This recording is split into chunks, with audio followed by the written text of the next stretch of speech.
कदली के वन में जाकर के कदली के फल तोड़ करके लेके आए, पात्र में रखा और रख करके कहा कि आपके लिए हम सुंदर फल तोड़ करके लेके आए हैं। और काके जी क्या करने लगे, कदली के फल को छीलते हैं और जो गिरवी है उसको फेंकते जा रहे हैं और छिलका थाली में परोसते जा रहे हैं। मेरे गोविंद ने यह नहीं देखा कि यह फल है कि छिलका है, क्या है। गोविंद ने क्या देखा, केवल भाग। मेरे ठाकुर बाकी बिहारी द्वारकाधीश परम प्रभु परमात्मा जगदीश्वर क्या देखते हैं, केवल भाग देखते हैं। ये नहीं देखते कि मनुष्य हमको क्या चढ़ा रहा है। वो सबसे ऊंची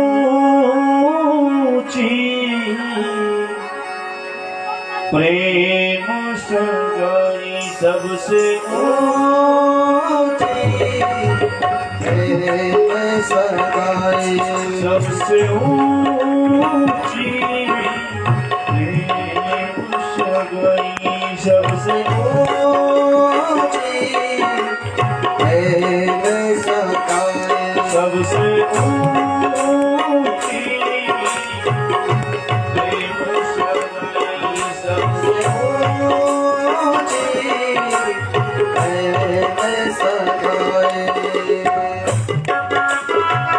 हरि बोल।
सबरी के खाए, झूठे फल सबरी के खाए, झूठे फल सबरी के खाए, झूठे फल सबरी के खाए।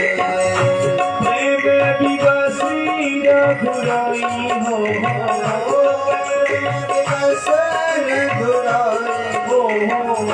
प्रेम विवसी रघुराई हो, सबसे ऊंची प्रेम सगाई, सबसे ऊंची प्रेम सगाई। ताली की सेवा करते हुए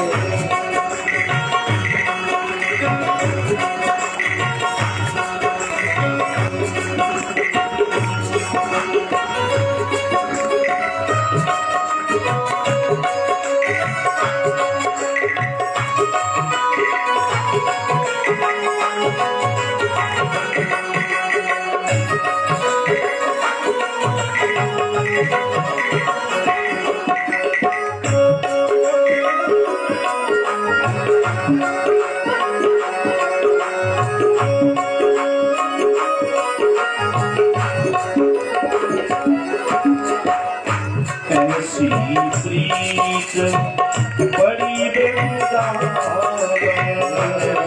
सिद्धि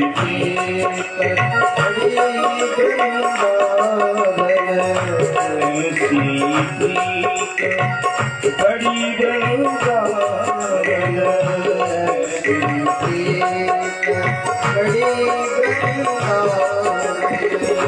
गोपियन नाच नचाई हो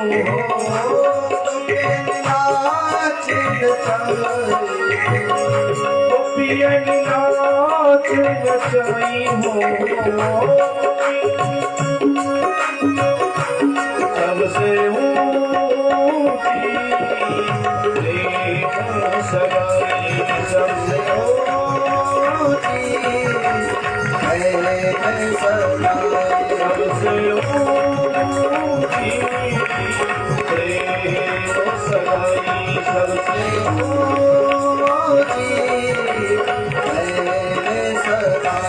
सबसे ऊंची प्रेम सगाई सबसे ऊंची प्रेम सगाई।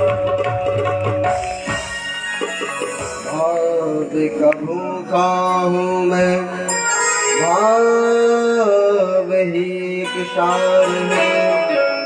परमात्मा ये नहीं देखते कि तुम अपनी धन चढ़ाओ, संपत्ति चढ़ाओ। परमात्मा को भाव से कुछ भी अर्पण कर दो। कुछ भी नहीं है तो केवल पत्रम पुष्पम फलम तोयम यो में भक्ता प्रयक्षति। परमात्मा कहते हैं यदि पत्र है तो एक पत्र चढ़ा दो, केवल एक पत्र ले आओ।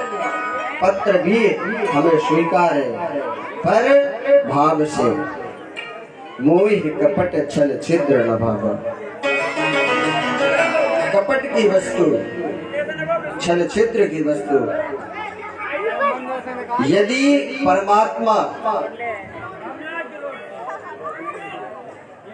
लोग बात कहते हैं कि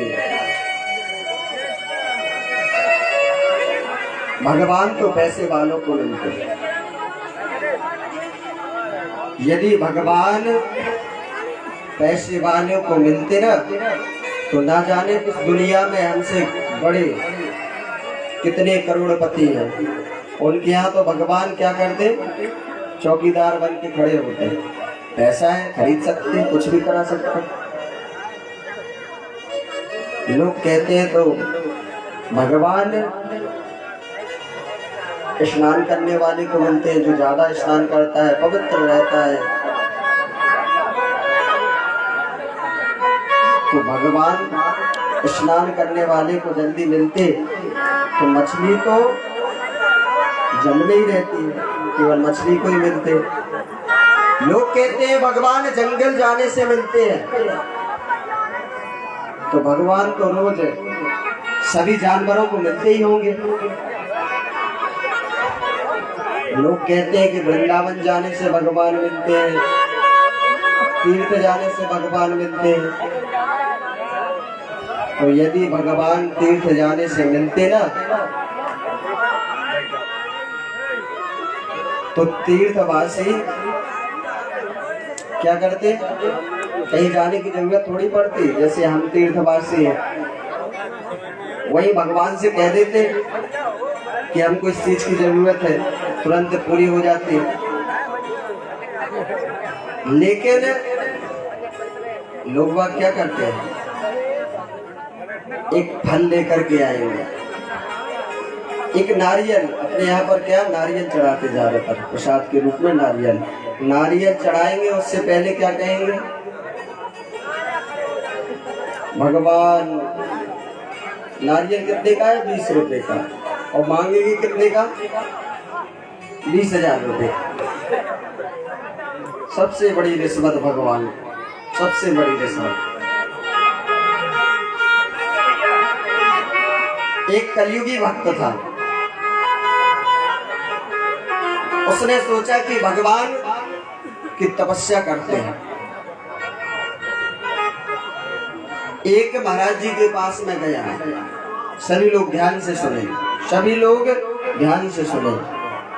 एक कलयुगी भक्त था और उसने कहा कि हम भगवान की तपस्या करेंगे।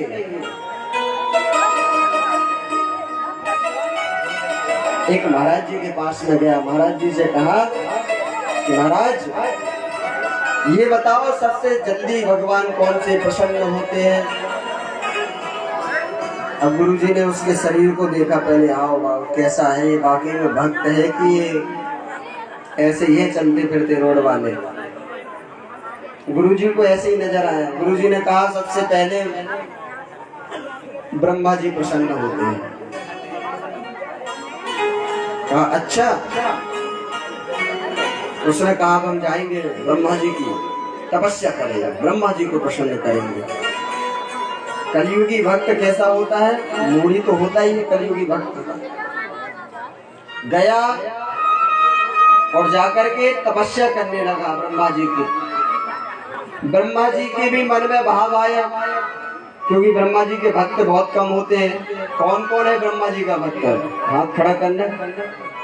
देखो किसी का नहीं खड़ा हो रहा हाथ। और बाकी बिहारी का कौन कौन भक्त है? राम जी का, और जो जटाशंकर में भगवान शिव जी विराजमान है। इतने आलसी है कि वहां के लिए भी हाथ खड़ा करने में शर्म आ रही है। ब्रह्मा जी ने सोचा कि जैसे तैसे एक तो भक्त आया है, कोई भक्ति नहीं है हमारा, और क्या केवल शंकर जी वर दे सकते, केवल विष्णु ही वर दे सकते, केवल बाकी बिहारी जी वर दे सकते, केवल राम भगवान ही वर दे सकते, क्या हमारे भक्त नहीं, हम नहीं वर दे सकते? ब्रह्मा जी ने भी कहा कि चलो एक भक्त आया कलयुगी। भक्त तपस्या करने लगा, खूब तपस्या की। ब्रह्मा जी प्रसन्न हो गए। ब्रह्मा जी तुरंत भक्त के पास में पहुंचे, कहा कि भक्त हम तुम्हारी तपस्या से, पूजा पाठ से प्रसन्न हो गए, माँ को क्या चाहिए?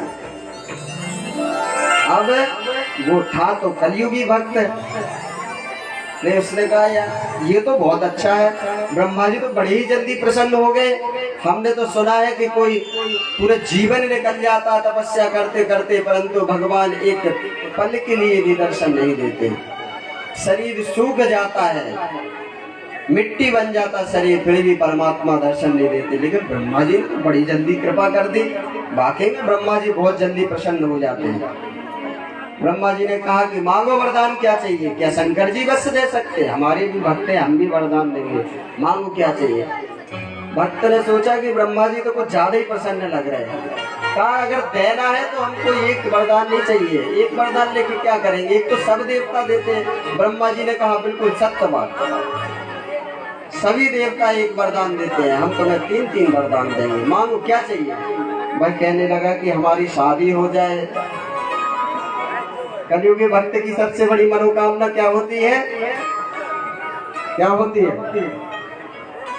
हमारी शादी हो जाए। शादी होने से पहले क्या हो जाए? सुंदर मकान बन जाए। और सुंदर मकान के लिए क्या चाहिए? जब शादी होगी तो भैया भोजन की व्यवस्था चाहिए। तो कहा हमारे यहाँ पर अन्नपूर्णा मैया की पूर्ण कृपा रहे और हमारा मकान महल बन जाए, शादी हो जाए। और तीसरा रह गया, तीसरा वरदान ये कि हम जब चाहे तुमसे वरदान ले लें। ब्रह्मा जी बहुत खुश थे, उनको पता ही नहीं चला हम क्या कह गए, क्या वरदान दे गए। ब्रह्मा जी ने कहा तथास्तु। ब्रह्मा जी वरदान दे करके चले गए। अब क्या हुआ? शादी हो गई भक्त की, महल बन गया, भोजन की व्यवस्था हो गई। अब भैया जब महल बना है, शादी भी हो गई, मौसम चेंज होता है, और मौसम चेंज हुआ तो कौन सा मौसम आया? बारिश का मौसम। अब बारिश का मौसम आया जब तो जल वृष्टि हुई। अब क्या हुआ? महल का कलर छूट गया, जुकाम हो गया, उसका हो गया मूड खराब। तुरंत ब्रह्मा जी को आवाज लगाई, अरे ब्रह्मा जी। ब्रह्मा जी ने कहा कौन पुकार रहा? देखा, नेत्र बंद करे, कलयुगी भक्त। ब्रह्मा जी ने कहा कि चलो एक भक्त है, चलो चला जाए। ब्रह्मा जी पहुंचे, कहा कि प्रभु आप हमें 3 वरदान दो कि कभी बारिश ना हो हमारे महल पे, कभी पानी ना गिरे और कभी हमें जुकाम ना हो, कोई बीमारी ना लगे। और तीसरा वरदान है कि जब चाहे तब हम तुमको पुकार लें। अब तो ब्रह्मा जी परेशान, अरे भगवान। ब्रह्मा जी ने कहा चलो कोई बात नहीं, दूसरी बार है। अब क्या हुआ, जब कष्ट हो तभी ब्रह्मा जी, जब कष्ट हो तभी ब्रह्मा जी। था कैसा कलयुगी भक्त, जैसे हमारे गांव के हम लोग नहीं करते हैं, जब कष्ट हो एक नारियल ले गए मंदिर में फोड़ा, तुरंत भगवान ने कष्ट दूर किया। फिर गए, फिर नारियल फोड़ा, फिर कष्ट दूर हुआ। फिर यही करते ना, नारियल से आगे भी कभी बढ़ते हैं, केवल नारियल, 2 अगरबत्ती लगाई, प्रसाद चढ़ाया, नारियल फोड़ा और भगवान ने दे दिया। हम भी किया करते थे। हमारे गुरुकुल में एक गुरुजी थे, अभी भी है, उनका नाम है रामफल गुरुजी, और व्याकरण पढ़ाते थे, व्याकरण अध्ययन कराते थे। और व्याकरण के सूत्र इतने कठिन होते थे कि हम क्या बताएं। हमारे जो ऑर्गन बजा रहे ना हमारे भैया, साथ दे रहे हमारे परम स्नेह मित्र है, साथ में हम लोग गुरुकुल में पढ़ते थे। इनको तो बहाना करना पड़ा कि हनुमान जी आ गए हमको। गुरुजी डर गए कि क्या हो गया, गुरुजी ने मार मारी जब, तो ये बहाना किए कि अब कैसे बचा जाए। तो इनको हनुमान जी आ गए, गुरुजी ने उस दिन से मारा ही नहीं इनको। और हम लोग क्या करते थे, हमारे जो लखनऊ में होता था हम वही करते थे। हम क्या करते थे, जाते थे वहाँ पारदेश्वर भगवान शिव जी का मंदिर था, एक नारियल लेते थे, फोड़ते थे कि गुरुजी आज ना आए। गुरुजी की कहीं कथा लग जाए तो गुरुजी कथा करने चले जाए, 7 दिन के लिए छुट्टी। नारियल फोड़ते थे हम लोग, और वो नारियल हम लोग तो अपना पैसे से फोड़ते, हम तो पैसे का भी नहीं, हम कहाँ से नर्मदा जी से नारियल लेके आते थे। जो लोग बाग दान करते ना उसको पकड़ते थे, तैरना तो पहले ही से आता था, और नारियल फोड़ के प्रार्थना करते थे कि गुरुजी ना आए, क्योंकि व्याकरण के सूत्र बहुत कठिन होते थे और बहुत मारते थे। तो यही हम करते, एक नारियल फोड़ते और भगवान पास कर देना, भले चाहे पूरी साल पढ़े या ना पढ़े, भगवान पास। अब भगवान कॉपी लिखे वहां पर, यही है, ये कलयुगी भक्त है। अब ब्रह्मा जी परेशान हो गए। ब्रह्मा जी किसके पास में गए, विष्णु भगवान के पास में, शिव जी के पास में। अरे प्रभु बचाओ इस कलयुगी भक्त से, क्योंकि तुम्हारे बहुत भक्त है, तुमको पता होगा कैसे निपटा जाता है। इसने तो परेशानी करके रख लिया बिल्कुल। कहा नहीं नहीं, तुम्हारी भक्त होंगे, तुम भी वरदान दो। तुम सोच रहे थे कि कलयुगी भक्तों को झेलना सरल होता है, अब देख लिया एक ही भक्त नहीं झेल पा रहे हो।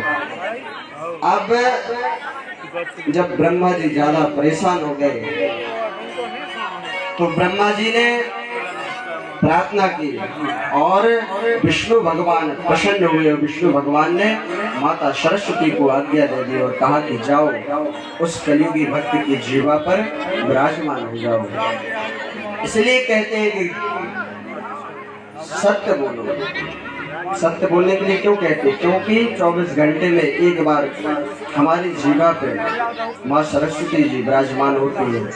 यदि हम अच्छा बोलेंगे, सत्य बोलेंगे तो माँ सरस्वती जी की कृपा होगी, और असत्य बोलेंगे, गलत बोलेंगे तो जैसा बोलेंगे वैसे ही भोगेंगे। आज सरस्वती माता ने कृपा की, उस कलयुगी भक्त की जीवा पर बैठ गई, विराजमान हो गई। कलयुगी भक्त ने बुलाया, अरे ब्रह्मा जी प्रकट हुए। कहने लगा कि प्रभु सबसे पहले हमें ये वरदान दे दो कि आपकी भक्ति प्राप्त हो, आपकी भक्ति करें जब तक यह मनुष्य शरीर है। दूसरा वर यह दे दो कि हमारे ऊपर आपकी कृपा हमेशा बनी रहे, और तीसरा वरदान ये दे दो कि आप अपने चरणों में हमें जगह प्रदान करो। बोलिए बांके बिहारी लाल की, भक्त वत्सल भगवान की। ब्रह्मा जी तुरंत वरदान दे करके चले गए। आज यहाँ पर श्री सुखदेव जी महाराज क्या कहते हैं, भगवान किसी की संपत्ति नहीं लेना चाहते हैं, भाव से कुछ भी दे दो। आज दुदुरानी जी ने भाव से केले के छिलके, भगवान ने यह नहीं देखा कि यह केले के छिलके हैं, भाव, केवल भाव देखा। और भगवान एक नहीं, 2 नहीं, तकरीबन 30 से 35 छिलके खा गए। विदुर जी महाराज ग्वालों बालों की मंडली के वहां से बाजार से प्रसाद मक्खन मिश्री लड्डू लेकर के आए और जोर से आवाज लगा रहे, अरे प्रिय सुनती हो? भरी सभा में द्वारकाधीश ने कहा है कि काका विदुर के यहाँ हमारा निमंत्रण है और कान्हा आता ही होगा, द्वार खोलो, हम मक्खन मिश्री लेकर के आए हैं। जोर से आवाज लगा रहे थे। विदुरानी जी बाहर निकली, कहा, अरे कहे को चिल्लाते हो, कहे को शोर मचाते हो? मेरो लाला तो मेरी कुटिया के अंदर है। जैसे ही सुनो तुरंत विदुर जी का मन प्रसन्न हो गया और विदुर जी ने कुटिया में जैसे प्रवेश किया, देखा कि मेरे कान्हा केले के छिलके खा रहे हैं। जैसे ही देखा कान्हा केले के छिलके खा रहे हैं, तुरंत सोचने लगे कि हे प्रभु, यह क्या गलती हो गई हमसे। अश्रु निकलने लगे कि इस गरीब की कुटिया में पहली बार तो आए हो और हमसे कितनी बड़ी गलती हो गई कि हमने तुमको छिलके खिला दिए। विदुर जी तुरंत कहने लगे कि अरे प्रभु, हमसे बहुत बड़ी गलती हो गई। विदुरानी से कहा कि अरे प्रिय, तुमने क्या किया? मेरे गोविंद पहली बार कुटिया में आया है, पहली बार हमारे घर पे आया है और आज तुमने छिलके खिला दिए। देखा विदुरानी रुदन करने लगी कि हमसे गलती हो गई प्रभु, हम अज्ञानी हैं, हम नहीं भाव में विभोर हो गए थे और हम नहीं समझ पाए कि हम आपको क्या दे रहे हैं। गिरवी फेंकते जा रहे थे, छिलके परोसते जा रहे थे। प्रभु ने कहा कि हे काकी, हमने यह नहीं देखा, हमने केवल भाव देखा है। हमको खुद पता नहीं कि हम फल खा रहे हैं कि हम छिलके खा रहे हैं। आज विदुर जी के नेत्र से अश्रु आने लगे। तुरंत एक पात्र में लड्डू माखन मिश्री रखा और कहा, कन्हैया इसको पान करो, इसको पाओ। तो तुरंत उन छिलकों को अलग कर दिया और जैसे ही रखा, मेरे गोपाल जी ने पाया, अपने हाथ से लिया और जैसे पाना प्रारंभ किया, एक दो बार, और विदुर जी से कहा कि काका एक बात कहे। तुरंत हाथ पकड़ा, कहा काका एक बात कहे। काका ने कहा कि हाँ प्रभु बोलिए। कहने लगे कि जो स्वाद उन छिलकों में था वह स्वाद इन लड्डुओं में नहीं है, इन माखन मिश्री में नहीं है। आज विदुर जी सोचने लगे, मेरा कान्हा, मेरा द्वारकाधीश, मेरा गोपाल कितना भोला है, भक्तों के लिए क्या क्या नहीं करता। भक्तों के लिए भगवान ने एक भक्त की प्रतिज्ञा रखने के लिए भगवान ने युद्ध भूमि में रथ के पहियों को उठा लिया था, अपनी प्रतिज्ञा तोड़ दी थी। भक्त के सामने भगवान अपनी प्रतिज्ञा तोड़ देते हैं। भगवान कहते हैं यदि तुम एक कदम बढ़ाओगे हमारे लिए तो हम 1000 कदम बढ़ाएंगे। आगे कल कथा में आप सुनोगे भी कि गजराज को जब ग्राह ने पकड़ लिया था तो उसने पूरा नाम भी नहीं लिया था और मेरे गोविंद ने आकर के